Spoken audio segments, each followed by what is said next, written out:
પાકો હાજે ગામને ગોળી ઉપર જ્યારે ઘેરે પૂગું દરવાજો ખખડાવું દરવાજો ખુલે ને સાહેબ ઘરના ઉમરામાં પગ મૂકું ને સાહેબ ખબર નહીં કઈ ઉર્જા કામ કરે છે સાહેબ મારા કાનમાં ધાક પડી જાય મારી ઘરવાળી બોલે મને સમજાતું નથી સાહેબ મારી ઘરવાળી બોલે સમજાતું નથી અને છોકરા રોતા એમ લાગે ઘડકાયા કૂતરાય હારા હોય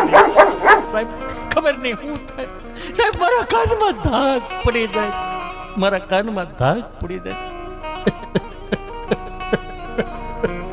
એટલું કીધું ત્યાં ડોક્ટર સાહેબ ગળગળા થઈ ગયા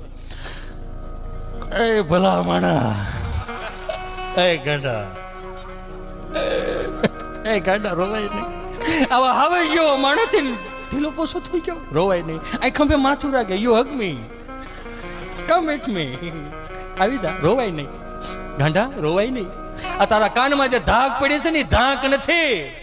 આ તારી હાથ પેઢીનું પૂન તારા કાનમાં ભેગું થયું છે ગાંડા કાનમાં ભેગું થયું છે એટલે તો તારી ઘરવાળી બોલે સમજાતું નથી આ રોગ નો કહેવાય ગાંડા રોગ નો કહેવાય અને વરદાન કહેવાય આની દવા ન હોય આની દવા ન હોય પણ મને ગમ્યું કે તારા પેટની વરાળ તે મારી પાસે કાઢી મને બહુ ગમ્યું પણ હું કોની પાસે જા મારે કોઈને કેવું હે કોને